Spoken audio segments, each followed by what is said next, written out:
اس جنگ میں حضرت عبداللہ بن جہش، حضرت سیدنا سعد بن ابی وقاص، دونوں صحابی ہیں، دونوں بارگاہ رسالت مآب کے پروردہ ہیں۔ حضرت سعد بن ابی وقاص فرماتے ہیں کہ حضرت عبداللہ بن جہش اور میں ایک جگہ ایک دن کھڑے تھے جنگ سے پہلے، تو فرماتے ہیں مجھے عبداللہ کہنے لگے آپ دعا کریں، میں آمین کہتا ہوں اور میں دعا کروں گا، آپ آمین کہیے۔ اور یہ سعد معلوم ہے کون ہے؟ جنہیں میرے نبی نے فرمایا تھا یا اللہ میرے سعد کو مجیب الدعوات بنا دے، یعنی یہ جو دعا کرے اللہ اس کی دعا کو قبول کر لے۔ حضرت سعد بن ابی وقاص فرماتے ہیں میں نے پہلے دعا کی یا اللہ کل میرا مقابلہ تیرے دین کے دشمن کے ساتھ ہو، اے پروردگار تو میرے سامنے آئے، میں اس کے سامنے جاؤں، وہ مجھ پہ حملہ آور ہو، میں اس پہ حملہ کروں، پھر مجھے اتنی مدد کر میری میں اسے گرا کر کے اسے قتل کر دوں۔ حضرت عبداللہ بن جہش نے کہا آمین،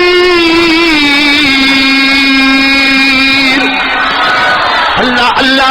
حضرت سیدنا سعد بن ابی وقاص کی دعا ختم ہوئی، حضرت عبداللہ بن جہش رضی اللہ تعالیٰ عنہ آپ کی دعا شروع ہوئی، یا اللہ کل میرا سامنا ایک ایسے زبردست ایسے طاقتور دشمن کے ساتھ ہو کہ جب وہ میرے سامنے آئے وہ مجھے مارے، وہ مجھے گرائے، پھر مجھے قتل کر دے، شہید کر دے، پھر میرے آنکھوں کو نکالے، پھر میرے کانوں کو کاٹے، پھر میری ناک کو کاٹے، پھر میرے بازو کاٹے، پھر میری ٹانگیں کاٹے، پھر میرے جسم کے ٹکڑے ٹکڑے کرے۔ اے اللہ اے اللہ تو مجھے ایسے حال میں شہید کروا دے، اور جب تاکہ میں تیری بارگاہ میں آؤں تو تو مجھے کہے یا عبدی فیم جدی انفک، او میرے بندے تیرا ناک کدھر گیا، او میرے بندے باذنک تیری کان کدھر گئے، تیری آنکھیں کدھر گئی، تیری ناک کدھر گئی، تیرے ہونٹ کدھر گئے، تیرے ہاتھ کدھر گئے، تیرے پاؤں کدھر گئے، تو میں عرض کر دوں فی کا وفی رسول کا، فی کا وفی رسول کا یا رب العالمین۔ اے اللہ میں نے تجھ پر تیرے نبی کی ذات پر سب کچھ قربان کر دیا ہے۔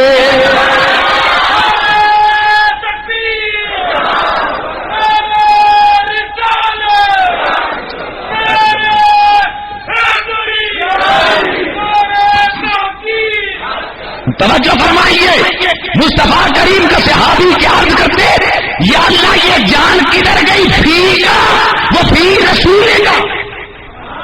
پتہ چلا یہ صرف یا اللہ والا نعرہ یہ بعد والا ہے۔ محمد عربی کے صحابہ کی زندگی کا معمول و دستور یہ ہے کہ وہ جب اللہ کا نام لیتے تو ساتھ میرے مصطفیٰ کریم کا بھی نام۔ ایسے ہی ہوا حضرت عبداللہ بن جہش جب شہید ہوئے، آپ کی آنکھوں کو نکال دیا گیا، آپ کی ناک کو کاٹ دیا گیا، آپ کے کانوں کو کاٹا گیا، لیکن اب اگلا جملہ سن۔ ہاں حضرت امام مالک ہوتا ہے، امام مالک کے اندر، چلیے وہ میں روایت بعد میں عرض کروں گا، لیکن ابھی اتنا حضرت عبداللہ بن جہش کی شہادت کے حوالے سے یہ شہید ہو گئے کون؟ حضرت سیدنا عبداللہ بن جہش رضی اللہ تعالی عنہ۔ اسی جنگ میں میرے نبی کے شفیق چچا حضرت سیدنا امیر حمزہ رضی اللہ تعالی عنہ، آپ کو بھی وحشی نے نیزہ مار کے شہید کیا۔ اس جنگ میں بڑے عظمتوں والے رنگ دیکھنے کو ملے۔ حضور کے ایک صحابی حضرت عامر بن جموع رضی اللہ تعالی عنہ، یہ لنگڑے صحابی تھے، 4 بیٹوں کے باپ، معوذ و معاذنی کے بیٹے تھے۔ یار سمجھ رہے ہیں، سبحان اللہ کی صدا تو لگائی ہے نا۔ جب چلتے تو لنگڑا کے چلتے۔ میرے رسول کی طرف سے اعلان ہوا جنگ کا، احد کی جنگ کے لیے صحابہ نے اپنے اپنے نام لکھوائے، 4 گبرو جوان بیٹے، چاروں آئے، ابا جان آپ رکیے، آپ کے لیے فرض نہیں ہے، آپ معذور ہیں، آپ میدان جہاد میں مت جائیے، آپ رک جائیں۔ بیوی نے بھی تانا مارا، ابے چل سکتا نہیں تو جہاد کے لیے جانے لگا ہے، آئے ہائے ہائے ہائے ہائے، چل سکتا نہیں اور جہاد کے لیے جانے لگے۔ تو نہیں لڑ سکتا، رک جا۔ اللہ اکبر، سیدھے حضور کی بارگاہ میں گئے، یا رسول اللہ 4 بیٹے ہیں، چاروں راہ جہاد میں راہ اسلام میں آنا چاہتے ہیں، بیوی نے بھی تانا مارا ہے، یا رسول اللہ آقا حضور ٹھیک ہے میری ٹانگ چلنے کے قابل نہیں ہے، پر حضور کیا میں جنت کی زمین کو اپنے لنگڑے پاؤں سے روند نہیں سکتا ہوں؟ سرکار نے فرمایا ٹھیک ہے جانے دو اسے۔ میدان جہاد میں گئے، میدان جہاد میں گئے، شہید ہوئے۔ آپ کے جسد اطہر کو جب اٹھایا جانے لگا، 1 بندہ، 2 بندے، 4 بندے، 5 بندے، 10 بندے، اٹھتے کا نام ہی نہیں لیتی ہے۔ یہاں سے دیکھنا ذرا، معاملات سمجھنا۔ یا رسول اللہ باقی جتنے بھی اجساد طیبات ہے، جتنے بھی شہداء کے جسم ہیں، ان کی میتیں گے حضور وہ ہم لے آئے گے، پر یا رسول اللہ یہ عمرو بن جموح کی لاش نہیں اٹھ رہی، ان کا جسد اطہر نہیں اٹھ رہا۔ میرے کریم مدنی نے فرمایا ذرا بلاؤ اس کی بیوی کو، بیوی آ گئی، فرمایا بول میرے غلام نے آخری دعا کیا کی تھی؟ آپ نے عرض کی کہ یا رسول اللہ میرے گھر والے نے آخری دعا یہ کی تھی، اللہم لا تردنی الی اہلی خائبہ، یا اللہ مجھے اب گھر کی طرف نہ لوٹانا۔ فرمایا اب اس کی لاش اٹھے گی بھی نہیں، اس کو ادھر ہی دفن کر دو، اب یہ واپس نہیں آئے گا مدینے میں دفن ہونے کے لیے۔ اس نے کہہ دیا ہے نا، تو کیونکہ زوجہ نے کہا تھا نا کہ تو کیا لڑے گا، تو دعا کی تھی یا اللہ مجھے ان کے ساتھ پھر نہ ملانا مدینے میں تیری راہ میں شہید ہونا چاہتا ہوں۔ وہیں پر کیا ہو گئے؟ بولیے شہید ہو گئے۔ غسیل الملائکہ حضرت سیدنا حنظلہ رضی اللہ تعالی عنہ، نکاح کے بعد، شادی کے بعد پہلی شب زفاف ہے۔ اللہ اکبر، توجہ فرمانا میرے رسول اللہ کے دیوانوں، میرے نبی کا کلمہ پڑھنے والوں، مجاہد صحابی ہے، پہلی رات ہے، پہلی رات شب زفاف ہے۔ اللہ اکبر، رات کا پچھلا پہر اعلان ہو گیا مدینے میں، اٹھو جہاد کے لیے، اٹھو جہاد کے لیے۔ اسی طرح اٹھے، آپ نے غسل جنابت بھی نہ فرمایا، لبیک لبیک کہتے ہوئے میدان جہاد میں چلے گئے۔ اب جب جنگ ہوئی دوران جہاد شہید ہو گئے، ادھر شہید ہوئے، میرے رسول کے سامنے کسی نے بات کی، عرض کیا یا رسول اللہ یہ جو حنظلہ ہے نا آج بڑا ٹوٹ ٹوٹ کے حملے کر رہا تھا، پلٹ پلٹ کے حملے کر رہا تھا، شیر کی طرح حملے کر رہا تھا۔ میرے مصطفیٰ نے فرمایا کہ ہاں میں دیکھ رہا ہوں کہ حنظلہ کو فرشتے آسمانوں پر غسل دے رہے ہیں۔ ایک سیکنڈ، نبی کدھر ہیں؟ میرے مصطفیٰ کدھر کھڑے ہیں؟ زمین پہ کھڑے۔ فرمایا میں دیکھ رہا ہوں آسمان کے فرشتے حنظلہ کو غسل دے رہے ہیں۔